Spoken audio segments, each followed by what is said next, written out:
आज एक्सेल में हम आपको फाइनेंशियल फंक्शंस के बारे में बताएंगे।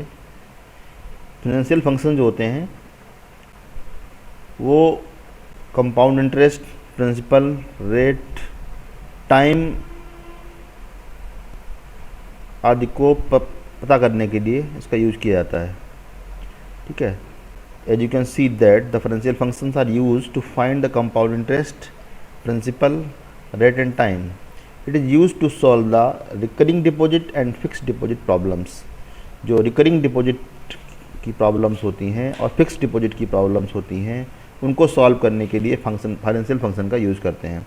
रिकरिंग डिपॉजिट का यहाँ का मतलब है कि जो लगातार पैसा जमा किया जाता है, जैसे कुछ लोग आरडी बोलते हैं जिसको, कि आरडी जब हम लोग कराते हैं तो प्रत्येक मंथ में, हर मंथ में या हाफ ईयर में या ईयरली हम कुछ अमाउंट डिपॉजिट करते हैं और बाद में उस पर इंटरेस्ट ऐड होके मुझे पैसा मिलता है।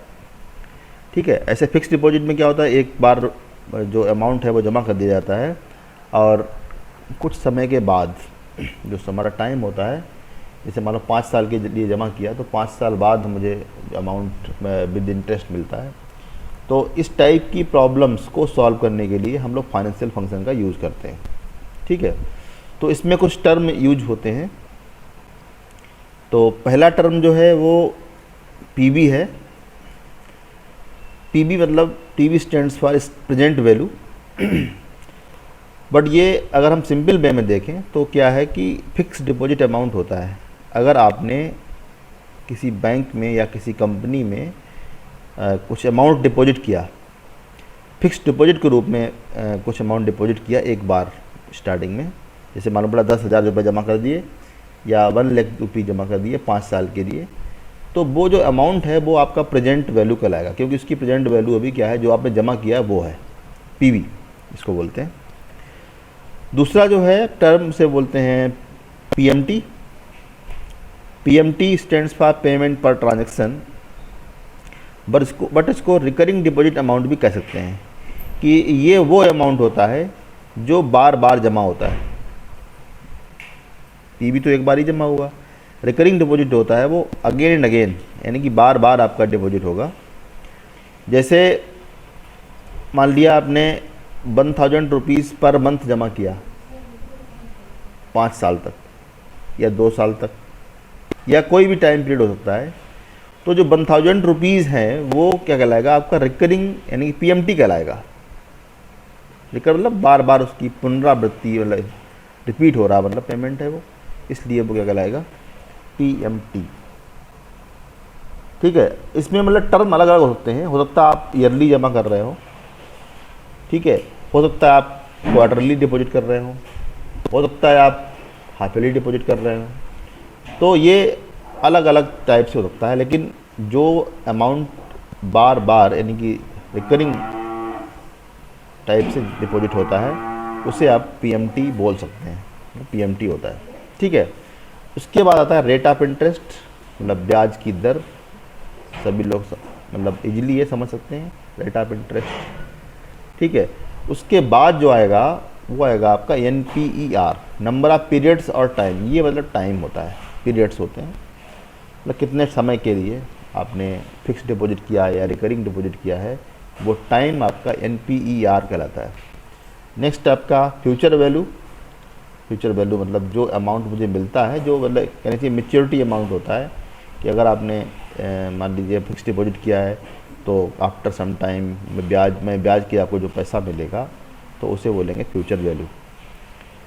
ठीक है, तो अब यहाँ पे मतलब एनपीईआर रेट में थोड़ा सा चेंजेस होता है, उसको हम एक एग्जाम्पल से समझें कि मान लिया a person deposit 5000 as fix deposit, किसी ने 5000 रुपीज़ फिक्स डिपॉजिट कर दिया and monthly rupees 1000 for 5 year. 5 साल के लिए उसने क्या किया, पहले तो 5000 रुपये जमा कर दिए, उसके बाद में वो 1000 रुपीज़ पर मंथ जमा करना चाहता है। ठीक है, the rate of interest is 7% per annum. After 5 years he get rupees x, मतलब कुछ अमाउंट उसको मिलेगा। ठीक है, तो इस प्रॉब्लम में अगर आप देखें, पीवी क्या है, 5000 रुपीज़ है जो एक बार आपका डिपॉजिट हो रहा है। पीएमटी आपका 1000 रुपये है, जो कि आपको बार बार यानी कि हर महीने जमा होगा, और एन रेट आपका 7% है। लेकिन यहाँ पे डिवाइड 12 किया है। डिवाइड 12 इसलिए किया हुआ है कि क्योंकि ये मंथली डिपॉजिट हो रहा है, जो रेट ऑफ जो इंटरेस्ट है वो मंथली कंपाउंडेड हो रहा है, यानी कि एक महीने में इंटरेस्ट आपका कैलकुलेट होगा और फिर प्रिंसिपल में ऐड हो जाएगा, अगले महीने उस प्रिंसिपल पे आपका इंटरेस्ट निकलेगा। ठीक है, मंथली के केस में डिवाइड आप 12 करते हैं। ठीक है, ऐसे ही आपका टाइम है, NPR 5 ईयर्स वैसे दिया हुआ है, लेकिन चूंकि यहाँ पे 12 मतलब मंथली डिपॉजिट हो रहा है, मंथली इंटरेस्ट भी कैलकुलेट हो रहा है, तो इसको 12 से मल्टीप्लाई कर देंगे। यानी कि अगर देखें कि यहाँ पे 12 मतलब 5 ईयर्स हैं, तो उसको मंथ में अगर कन्वर्ट करेंगे तो आपका 12 को मल्टीप्लाई करना पड़ेगा, इसीलिए 12 का मल्टीप्लाई यहाँ पे हो रहा है।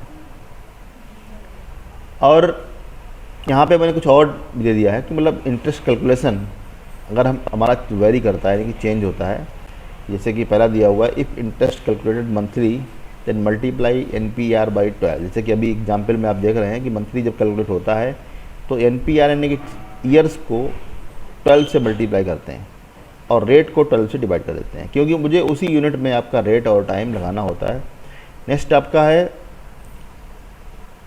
कि if interest calculated half yearly, अगर हाफ ईयरली कैलकुलेट होता है देन मल्टीप्लाई NPER बाई 2, तो 2 से मल्टीप्लाई करेंगे, मतलब ईयर्स जो दिए होंगे उनको 2 से मल्टीप्लाई कर लेंगे और रेट को 2 से डिवाइड कर लेंगे। इसी प्रकार अगर आपका इंटरेस्ट जो कैलकुलेशन है वो क्वार्टरली होता है, यानी कि 3 महीने में एक बार होता है, तो आप क्या करेंगे NPR को 4 से डिवाइड करेंगे और रेट को NPR को 4 से मल्टीप्लाई करेंगे और रेट को 4 से यानी कि 4 से डिवाइड कर देंगे। ठीक है, अगर ईयरली कैलकुलेट होता है और टाइम भी ईयर में दिया हुआ है, ठीक है, रेट पर एनम यानी कि वार्षिक ईयरली दी हुई है, तो आपको रेट में और NPR में कोई भी चेंजेस नहीं करने हैं। ठीक है, तो इस तरीके से मतलब NPER और रेट का थोड़ा ध्यान रखेंगे, और साथ ही साथ 2 चीज़ों का और ध्यान रखेंगे, वो ये हैं कि PV और PMT given in the negative formula. जब फार्मूले में लगाएंगे तो PMT और PV को आप हमेशा माइनस में देंगे। मतलब ये आपको मतलब ध्यान रखना है, जब फंक्शंस का यूज़ करेंगे, जब फाइनेंशियल फंक्शन का यूज़ किया जाएगा, तो इन चीज़ों का आप ध्यान रखेंगे कि NPR कैसे लगाते हैं और रेट कैसे लगाते हैं। ठीक है, इस चीज़ का आप थोड़ा सा इस पर गौर करेंगे। उसके बाद में सिंपल आपका फंक्शंस हैं कि फंक्शन जो 5 टर्म्स आपने बताए हैं, उन 5 टर्म में से कोई भी आपको 4 टर्म्स पता हों तो आप उसकी हेल्प से आप निकाल सकते हैं FB, NPR, rate, PMT, PB। और जो ऑर्डर ऑफ आर्गूमेंट है वो आपको दिया हुआ है कि जैसे जब आप FB लगाएंगे, FB में क्या होगा, सबसे पहले आपको रेट देना पड़ेगा, NPR देना पड़ेगा, फिर PMT देना पड़ेगा, फिर आपका PB देना पड़ेगा। ठीक है, तो FB से क्या होता है, this function returns future value, ये फंक्शन आपका फ्यूचर वैल्यू रिटर्न करता है। ऐसे ही आपका क्या है, रेट है, रेट निकालने के लिए आपको NPR, PMT, PB, FB आप आर्गूमेंट में देंगे और क्रम इनका यही रहेगा जो सामने दिया हुआ है। हालांकि जब फंक्शन आप लगाएंगे तो ये आर्गूमेंट्स ऑटोमेटिकली वहाँ दिखाता भी है। ठीक है, थर्ड आपका NPER है। NPR मतलब जो होता है रेट, PMT, PB और FB हम लोग पास कर देंगे, पहले रेट देंगे, फिर PMT देंगे, फिर PB देंगे और फिर FB देंगे, इससे आपका रेट निकल आएगा। और NPR निकालने के लिए आपको रेट, PMT, PB, FB को आर्गूमेंट में देना पड़ेगा। इसी प्रकार PMT निकालने के लिए रेट, NPR, PB, FB को देना पड़ेगा, और PB निकालने के लिए आपको रेट, NPR, PMT और FB देना पड़ेगा, जैसा कि सामने आपको दिया हुआ है, मैंने यहाँ पे नोट्स में लिखा हुआ है, इसको आप समझ सकते हैं। ठीक है, इसका मतलब प्रैक्टिकल समझने के लिए आप एक्सेल ओपन करेंगे। ठीक है, आप यहाँ पे एक्सेल ओपन कर लें, एक्सेल का कोई भी वर्जन हो, ज़रूरी नहीं आपका 2007 हो, 10 हो। ठीक है, एक्सेल होना चाहिए, एक्सेल में आप एक्सेल ओपन कर लेंगे और कहीं पर भी इन चीज़ों को आप राइट डाउन कर लेंगे। अगर हम इसी जो मैंने आपका अभी वीडियो में जो आपको दिया हुआ है PMT, PB, उसी के हिसाब से अगर हम देखें यहाँ पे PV होता है, PV, PMT, रेट, NPER और FB, ये मुझे निकालना है। और यहाँ पे वैल्यू ये 5000 है, ये 1000 है। ठीक है, रेट 7% यहाँ पे बताया था मैंने, आपको दिया हुआ है, और NPR आपका 5 ईयर्स हैं और मुझे FB निकालना है। ठीक है, अब हम यहाँ मल्टीप्लाई, अगर मंथली कैलकुलेट हो रहा है तो यहाँ पे क्या करेंगे, जैसे 12 का मल्टीप्लाई करेंगे एनपीआर में और रेट में 12 का डिवाइड करेंगे। अगर हम देखें इक्वल टू, जैसे आपने दिया एफ बी, ये मंथली कैलकुलेट कर रहा हूँ और यहाँ पे तो देखिए नीचे अगर गौर करें तो नीचे आर्गूमेंट का जो ऑर्डर है वो लिख कर आ गया। रेट आप देख रहे हैं किस में लिखा हुआ है, B3 में लिखा हुआ है, B3, ठीक है। डिवाइड बाई 12 कर दीजिए, क्योंकि यहाँ पे इंटरेस्ट कैलकुलेशन जो होता है वो मंथली हो रहा है। और पीएमटी यहाँ पे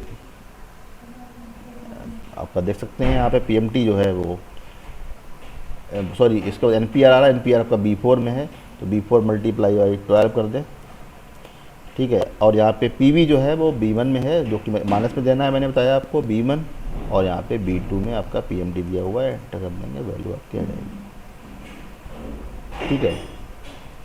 3,59,000 आपका आ रहा है, ठीक है। तो यहाँ पे आप हम एक बार चेक कर लें, पीएमटी पहले है यानी कि B2 पहले देना है, थोड़ा ज़्यादा अमाउंट आ रहा था, B2 और यहाँ पे B1, पीवी बाद में देना, पहले पीएमटी देना है फिर पीवी देना है। कि नीचे ऑर्डर अगर चेक करेंगे तो रेट एनपीआर पीएमटी पीवी इस तरीके से दिया हुआ है, तो आप देखेंगे 78,681 रुपीज़ आपको एज ए एफबी मिलेगी, ठीक है। अगर फिर से आप देखें, ये अगर यहाँ पे हम इसको मंथली नोट कर देते हैं थोड़ा सा, अगर ये मंथली है और थोड़ा मैं साइज बढ़ा देता हूँ ताकि आपको देखने में आसानी रहे, और यहाँ पे ये आपने यहाँ से इधर मंथली दिया, और यहाँ पे अब भी हम एक बार फिर से निकालते हैं वो, अगर हम ईयरली, अगर ये डिपॉजिट ईयरली हो रहा है और ये ईयरली इंटरेस्ट कैलकुलेट हो रहा है तो यहाँ पे ईयरली रेट दे देंगे। ईयरली में कोई चेंजेस आपको नहीं करेंगे रेट और एनपीआर में, क्योंकि ये 7% जो दिया हुआ वो ईयरली रेट ऑफ इंटरेस्ट है और 5 ईयर्स हैं। तो यहाँ पे रेट डाल देंगे B3, ठीक है, और आपका B3 और एनपीआर डाल देंगे B4, फिर इसके बाद में पीएमटी डाल देंगे B2 और यहाँ पे माइनस B1, B2 और B1, माइनस B2 दे देंगे और यहाँ पे माइनस B1 दे देंगे और यहाँ पे एंटर कर देंगे। अब देखेंगे ये 12,000 आपका, क्योंकि 5 सालों में आपका रुपया जो अमाउंट जमा होगा वो 5,000 होगा और 5,000 पहले से ही है, बाकी का आपका इंटरेस्ट है। क्वार्टरली का करेंगे तो यहाँ पे एफ बी अगर क्वार्टरली निकालेंगे, मतलब क्वार्टरली मीन्स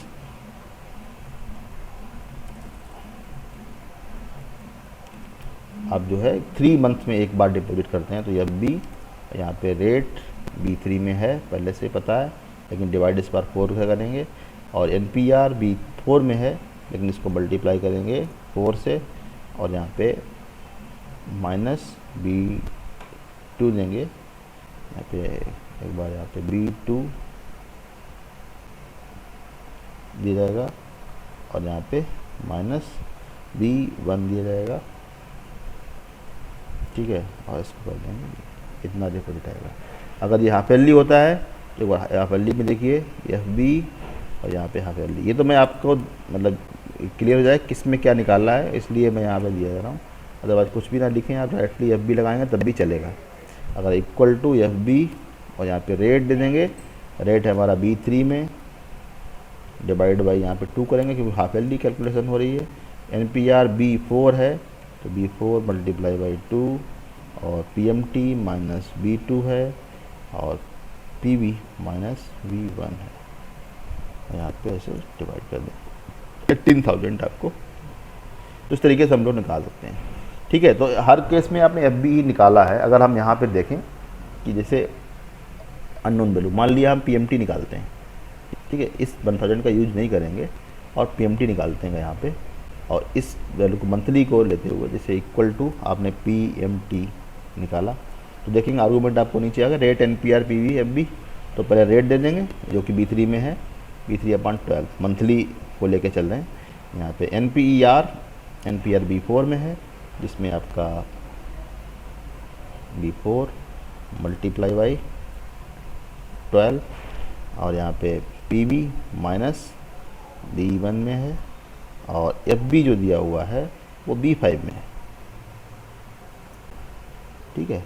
केवल पीएमटी और पीवी ही माइनस में देते हैं। अब देखेंगे यहाँ पे पीएमटी 1,000 आ गया, ठीक है, इस तरीके से कोई भी फंक्शन आप लगा सकते हैं, the P V P M T rate, मतलब कुछ भी आप निकाल सकते हैं इस फंक्शन की हेल्प से। ठीक है, तो आई होप आपको समझ में आ गया होगा। ठीक है, तो फ़िलहाल मैं इसको यहीं पे क्लोज कर रहा हूँ।